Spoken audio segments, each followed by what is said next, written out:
Shalom Aleichem, everyone. We're continuing Hachzeg's learning of the Pele Yoetz. Today is day number 142. We're continuing in the benefits and the detriments of Galus, of the exile. And today we'll explain some of what he was saying yesterday as well. Again, whenever there is spiritual detriment that one is going to receive, Galus is a bad thing. If there is physical harm that one might endure during the Galus, then that actually might be a good thing for Klal Yisroel. There's also a terrible evil that is in the cities of Edom, in Rome, and the Christian type of Western world cities. Growing a beard over there, it's a cherpa, it's a great sense of embarrassment. And as a result of that, Yisrael hayoshim beinehem, the Yidden that are amongst them, yesh v'yesh harbe shemashchisin zakonam batar. There are many Jews that will end up cutting off their beards and shaving them off with a razor. Since that permission was given to shave the beards, they don't make a distinction between a razor, which is usher, you cannot shave with a razor on your face, and scissors, which you are allowed to use, or pashta, or the type of cream, hair removing cream, which you also are allowed to use. People don't make any distinction. So you have Jews that are in these cities, they can't have a beard because it's a disgrace to have a beard, and they end up shaving off their beards, and they're over on tremendous isurim, terrible prohibitions as a result. And there are many other terrible things that happen as a result of the spiritual liberties and the moral freedoms that are going on in these countries. For example, Kugoin, Tartiois, theaters, Vikirkasais, and circuses, which the Pele Yoetz seems to be speaking about, that there was very cruel, barbaric, lewd, very immoral type of things that were going on in those days in the theaters and the circuses. And therefore he says a horrible, horrible thing that the Jewish people are going to be exposed to. Ukrevos, the arayis, so too, getting too close to the opposite gender, men and women together. The yad liyad lo yinakira, one hand to the other, you will not be saved you will not be cleansed from the evil, which means there's way too much overlap and taruvis and men and women being mixed together, social scenes and the like. It's a dangerous place in the Galus over there, says the Pele Yoetz. That's really bad. So to be in the cities of Western culture, to be amongst the, let's call it the Greek and Roman ideologies that take place over there, it's so loose and it's so lewd and it's so immoral.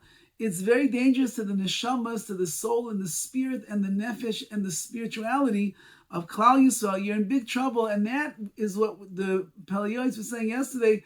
Run for your life. Run away from there. You need to, because it's dangerous. However, and now he writes, but it's not the same in Arab countries. Interesting what he writes over here, and this has been truth throughout the generations for certain reasons. The flag of Torah, the banner of Torah, can be raised in those countries. The Jewish people can live their lives according to what it says in the Torah. And the chachamim in those countries, they have the strength, and the leaders of the kehilos, of the communities, they can break the teeth of the wicked, and they can uphold the Torah in the proper place, the way that it belongs to be. Meaning they're not fighting the currents of the immoral world that is around them. Why? Because vehem gedurim ba'arais. Number one, the Arabs in general, they protect themselves from arayis, from illicit relations. The kavdei tuvas, they're not big fans of znus, of immorality and the like. The gidul azakan chashuv etzlam, they like growing beards, so there's no problem for a Jew to grow a beard. He's not going to have to shave it off. Now, so that's, he's saying, in a certain way, living amongst the Ishmaelim, amongst the Arab countries, is going to be a benefit. Why? Because you can live like a Yid over there, because they also believe in morality. They also believe in the beard. They also believe in not doing things that are illicit and the like. So the Jewish people will not be influenced in a negative way. And the Chachamim that live in those towns, they have the final word, and they can mechanech, and they can judge, and they can direct the Klal Yisroel in the right way. Now, the af al pi sheish ksas galus, even though still there is some galus that is taking place over there. Sheish nachri maki ish ivri. The goyim, they come and they hit the Jewish people be'evan, with either with a stone, or be'egrayf, or with their fists. Umachmin ulam b'misim v'arnonia, so they put heavy taxes upon them. V'yoichles yisrael b'chol peh ba'alilas resha. They can even devour the Jewish people with terrible evil accusations and the like. V'lefa'amim sari arts makin v'chayftin shaloi min adin. And sometimes the kings or the ministers of that land, they will end up hit and they will beat the Jewish people, not because according to the law they could do such a thing. And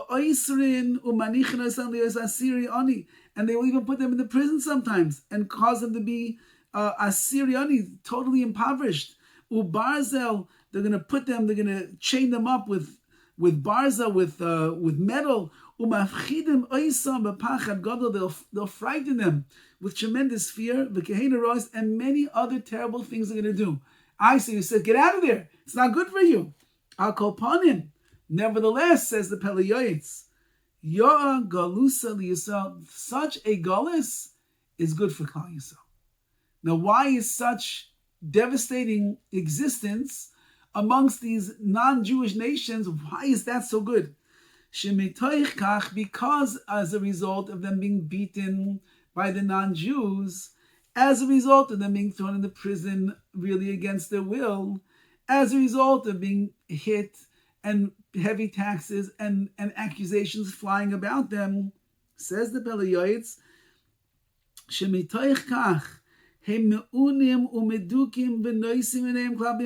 they are beaten, when the Jewish people are beaten and they are hurt, they raise their eyes above to the Ribbono Shel Olam. And they subjugate their hearts to our Father in heaven. Which is the way of the Jewish people, who are compared to an ayala, to a gazelle. Like it says in the Midrash, an ayala, a gazelle, has a hard time giving birth. She has a very narrow birth canal. However, when she goes to give birth, a snake will come and bite her womb, and then suddenly, in the fear that she has, she opens up and the child is able to come. Kach Yisrael, so too the same thing is with Klal Yisroel. In Chayzim b'tshuva, they will not do tshuva, ella al yedei melech kasha, unless there is a very difficult and wicked king that is making our lives miserable. Then we call out to HaKadosh Baruch Hu, we do tshuva.